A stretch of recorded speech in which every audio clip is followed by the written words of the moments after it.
శ్రీ గురుభ్యో నమః. శ్రీమాత్రే నమః. మా భక్తి టీవీని ప్రోత్సహిస్తున్నటువంటి మా ప్రేక్షకులందరికీ ధన్యవాదాలు తెలియజేస్తూ ఉన్నాము. 8 ఫిబ్రవరి నుంచి 14 ఫిబ్రవరి వరకు గల కాలానికి రాశి ఫలితాలు ఏ విధంగా ఉన్నాయో తెలియజెప్పుకుందాము. ముందుగా గ్రహస్థితులు. మిథునంలో వక్రించిన గురుగారు, సింహంలో కేతువు, తులలో చంద్రుడు, మకరంలో రవి కుజులు, అలాగే కుంభరాశిలో బుధ రాహు శుక్రులు, ఇక శని గారి యొక్క స్థితి మీనరాశిలో ఉంటూ ఉండగా వారాంతంలోకి వెళ్ళేటప్పటికి చంద్రుని యొక్క గమనము ధనుసు రాశిలోకి మారి ఉంది. అలాగే రవి గారి యొక్క గమనము కుంభరాశిలోకి మారి ఉంది. ఇక గ్రహ సమ్మేళనాల యొక్క ఫలితాలు ఎలా ఉన్నాయి అంటే, రవి కుజ మనము ప్రతి వారము చెప్పుకుంటున్నాం, చాలా ఫోర్సబుల్ మెంటాలిటీ ఉంటుంది, ఉద్రేక స్వభావంతో ఉంటారు. ముందర ఎవరైనా కొడతాము అంటే మాట వరుసకైనా వీళ్ళు వెళ్ళి కొట్టి చూపిస్తారు. అట్లాంటి ఉద్రేకపూరితమైనటువంటి స్వభావం ఉంటుంది. అలాగే ఈ శుక్ర బుధ రాహువుల యొక్క స్థితి వైవాహిక జీవితానికి అనుకూలము కాదు. ఏదైనా చిన్నపాటి గొడవలున్న భార్యాభర్తలు ఉన్నట్లయితే ఆ గొడవలు మరింతగా పెరుగుతాయి. ఎవరైనా విడిపోదామా మనము అనుకుంటున్న వాళ్ళకి ఖచ్చితంగా వాళ్ళు విడిపోదాము అనే నిర్ణయాలే తీసుకుంటారు. కోర్టుకు వెళ్తారు, విడాకులకి అప్లై చేస్తారు. ఇక ఆ ప్రయత్నాల్లో ఉంటారు. వీరికి విడాకులు మంజూరు అవుతాయి. అలాగే ఈ బుధ రాహువుల కలయిక కొంచెం ఈ చెవికి సంబంధించినటువంటి ఇబ్బందుల్ని తెలియజేస్తుంది, చర్మానికి సంబంధించినటువంటి ఇబ్బందుల్ని కూడా తెలియజేస్తుంది, ఎలర్జీస్ ఉండడానికి కూడా అవకాశం ఉంది. ఇక వారాంతంలోకి వెళ్ళేటప్పటికి రవి గారి యొక్క స్థితి కూడా ఇక్కడ కలిసింది. ఈ రవి రాహు కలయిక పితృవంశ దోషాలని సూచిస్తూ ఉంటుంది.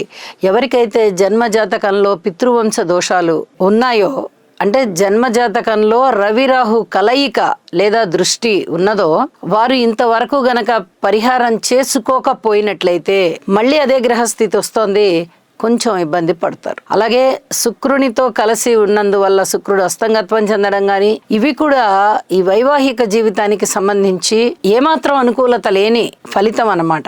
గురువు గారి యొక్క నవమ దృష్టి కుంభ రాశి మీద పడుతోంది. ఆ రాశిలో ఉన్నటువంటి 3 గ్రహాల మీద పడుతోంది.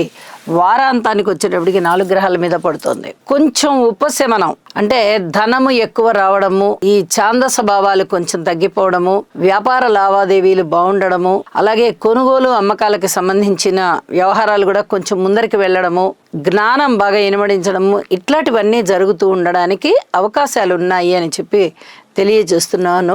ఇక వారాంతంలో గురు దృష్టి చంద్రుడి మీద పడుతోంది, సప్తమ దృష్టి. ఇది కూడా చాలా చాలా మంచి ఫలితాలని. గురువు గారు చంద్రుడితో కలిసిన, చంద్రుడి నుంచి కేంద్రంలో ఉన్న చాలా అద్భుతమైన ఫలితాలను ఇస్తారు. ముఖ్యంగా విల్ పవర్ పెరుగుతుంది. ఎప్పుడైతే మనోబలం పెరుగుతుందో మనిషికి అనేక రకాలుగా సామర్థ్యం పెరుగుతుంది. అలాంటి సామర్థ్యమే ఇక్కడ కూడా పెరుగుతోంది. ఏ ఏ రాశుల వారికి పెరుగుతుంది అనేది చూద్దాము. ఇక శని గారి దృష్టులు కానీ 3వ దృష్టి 7వ దృష్టి గ్రహాల మీద లేవు, రాశుల మీద మాత్రమే ఉన్నాయి. ఇక వారాంతంలో శని గారి యొక్క దృష్టి చంద్రుడి మీద పడుతూ 10వ దృష్టి మానసికమైనటువంటి చంచలత్వాన్ని, వైరాగ్యం ఎక్కువగా అలవడడానికి, మానసికమైన అశాంతి ఎక్కువగా ఉంటూ ఓర్పుగా ఉండండి అని సూచించడాన్ని సూచిస్తూ ఉన్నది అని చెప్పి తెలియచేస్తున్నాను. ఇక రాశుల్లోకి వెళ్దాము. మకర రాశి. మకర రాశి వారికి 8 ఫిబ్రవరి నుంచి 14 ఫిబ్రవరి వరకు గల కాలానికి 4 గ్రహాల యొక్క ఉత్తమోత్తమ ఫలితాలు అలరిస్తున్నాయని చెప్పచ్చు. చూడండి, దశమంలో చంద్రుడు యోగిస్తున్నారు, అలాగే తృతీయంలో శని గారు యోగిస్తున్నారు, ద్వితీయంలో శుక్రుడు బుధుడు యోగిస్తున్నారు. వెరసి 4 గ్రహాల యోగ్యత మీకు చాలా చాలా బాగుంది అని చెప్పి తెలియచెప్పడం జరుగుతోంది. మాట తీరు బాగుంటుంది, గౌరవ మన్ననలు పొందుతారు. 10 మందిలో ఒక పెద్ద మనిషిగా మీరు గుర్తించబడతారు. మీ మాటకి అంత చక్కటి పరపతి లభిస్తుంది. అలాగే తృతీయ స్థానంలో మీకు ఏర్పడినటువంటి ఈ శనిగారి యొక్క సంచారము దీర్ఘకాల సంచారం శనిగారిది కాబట్టి మీకు అనేక విధాల మనోబలం రావడము, అది ఫలితాలు ఇవ్వడము, ఇవన్నీ కూడా చాలా చాలా బాగున్నాయని చెప్పచ్చు. అత్యద్భుతంగా ఉంది. శనిగారి బలం చాలా బాగుంది. ఇక మీకు అనుకూలతలు చాలా బాగుంటాయి. మనోబలం ఉంది, ధైర్యం ఉంది. ధైర్య సాహసే లక్ష్మి. ధైర్యంగా ఉన్నప్పుడు మిగతా అధైర్యపడే విషయాలని కూడా మీరు తీసి పక్కన పెట్టేస్తారు. సరే చూద్దాం, చేద్దాం, ఏమవుతుంది? ఇలాగా ప్రశ్నలు వేసేసుకుంటారు, ధైర్యంగా ముందరికి వెళ్ళిపోతారు. అంత చక్కగా ఉంది. గురుబలం కూడా పెరగడానికి సమయం దగ్గర పడుతోంది కాబట్టి అనుకూలమైన ఫలితాలు రాబోయే కాలంలో ఉన్నాయి. ఇప్పుడైతే అంతగా లేవు. ఇప్పుడు ఈ ఫలితాలకే మీరు జాగ్రత్తలు పాటించుకుంటూ వెళ్ళాలి. అయితే మీరు పాటించవలసిన జాగ్రత్తలలో అతి ముఖ్యమైనది ఈ ద్వితీయ స్థానంలో ఏర్పడుతూ ఉన్నటువంటి శుక్ర రాహువుల కలయిక. దీనికి ప్రేమ వ్యవహారాలకి అసలు ఎంత మాత్రం సరిపోదు. కుటుంబంలో ప్రేమాభిమానాలు తగ్గడానికి అవకాశం ఉంది. అలాగే ప్రేమికులు ఎవరన్నా ఉన్నట్లయితే వారి మధ్య కూడా అభిప్రాయ భేదాలు వచ్చేటటువంటి అవకాశం ఉంది. వారాంతంలోకి వెళ్ళేటప్పటికి రవి గారి యొక్క స్థితి కూడా రాశి నుంచి ద్వితీయంలోకి మారింది. ఇక్కడ శుక్ర రాహులతో కలిసినటువంటి రవి గారికి కొన్ని రకాల ఇబ్బందులు ఉంటాయి. రవికి ఇబ్బంది లేదు, రవి కలిసినందువల్ల రాహు గారికి శుక్రాచార్యుల వారికి ఇబ్బందులు ఉంటాయి. అలాగే పితృవంశ దోషాలు ఏమన్నా ఉన్నట్లయితే అవి కుటుంబంలో ప్రస్ఫుటీకరించడానికి అవకాశం ఉంది. కాబట్టి రవి, రాహు, శుక్ర 3 గ్రహాలకి తప్పనిసరిగా స్తోత్రపారాయణాలు చెయ్యండి. అలాగే గణపతి ఆరాధన చెయ్యండి, దుర్గా ఆరాధన చెయ్యండి. ఇవి చెప్పదగినటువంటి సూచనలు. అలాగే ఇక్కడ చెప్పవలసినటువంటి ఇంకొక విషయం ఏంటంటే పరిహారాలు చేసుకుని మనశ్శాంతితో ఉండండి. యోగా చేయండి. ఏదైనా అపవాదులు వస్తే కాస్త ఓర్పు కలిగి ఉండండి. ఇప్పుడే వాటిని తిప్పగొట్టాలి అని అనుకోకండి. మాట తీరు చాలా బాగుంటుంది, కానీ వారాంతంలోకి వెళ్ళేటప్పటికి కొన్ని జాగ్రత్తలు మాట విషయంలో కూడా పాటించవలసి ఉంటుంది. స్త్రీల విషయంలో జాగ్రత్తగా ఉండాలి. సున్నితమైన మనస్కులు కాబట్టి వారికి ఏమీ మాట తేడా రాకుండా, ఇంకా ఏమీ వ్యక్తిత్వ హరణం కాకుండా చూసుకోవాలి. ఇది కూడా కొంచెం జాగ్రత్తగా చూసుకోండి. స్త్రీల విషయంలో విద్యార్థులు కూడా ఇంకొంచెం ఎక్కువ వాళ్ళ అభ్యాసాన్ని కఠినం చేయవలసి ఉంటుంది. దూర ప్రాంత ప్రయాణాలు వెళ్ళాలనుకునే వారు ఇంకా కొంచెం ఎక్కువగా కృషి చేయాలి. కార్మికులు, కర్షకులు, నేత పని వారు, చేతి వృత్తుల వారు ఇత్యాది వారందరికీ శారీరకమైన శ్రమ పెరుగుతోంది. ఇవన్నీ కూడా కొన్ని జాగ్రత్తలు పాటించవలసినటువంటి పరిస్థితి ఉంది. కాబట్టి జాగ్రత్త, మౌనంగా ఉండండి. ఎంతవరకు కృషి చేయాలో అంతవరకు చేయండి. ఇవన్నీ చెప్పదగ్గ సూచనలుగా నేను తెలియజేస్తూ ఉన్నాను.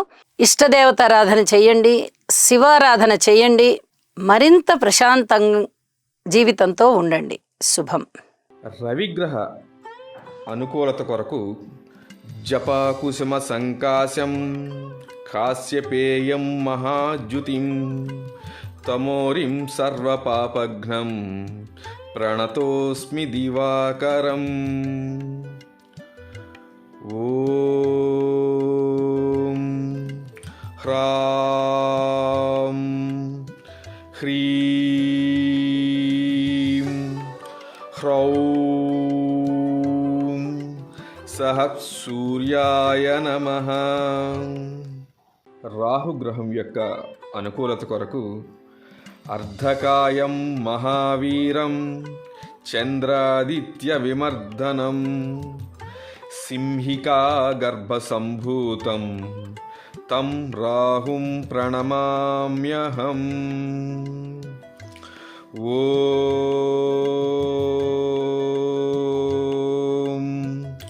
భ్రాం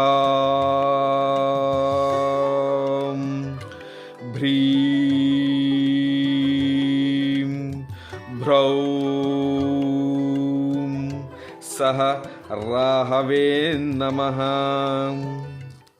శుక్రగ్రహం యొక్క అనుకూలత కొరకు హిమకుంద మృణాళాభం దైత్యానాం పరమం గురుం సర్వశాస్త్ర ప్రవక్తారం భాగం ప్రణమామ్యహం.